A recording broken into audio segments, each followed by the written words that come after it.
Salam uşaqlar, bugün müəllim sizlərlə bərabər üstü funksiya bölməsindən 40-cı sualın izahına baxırıq.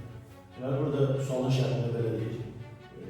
Funksiyamız artan funksiya olarsa, A parametrinin ala biləcək qiymətlərin cəmini istəyir. Biz də bilirik ki, funksiyamız artan funksiya olanda A parametri alır birdən böyük qiymətlər. Deməli, yazmalıyıq ki, 8A çıx A kvadratı minus 11 böyükdür 1-dən.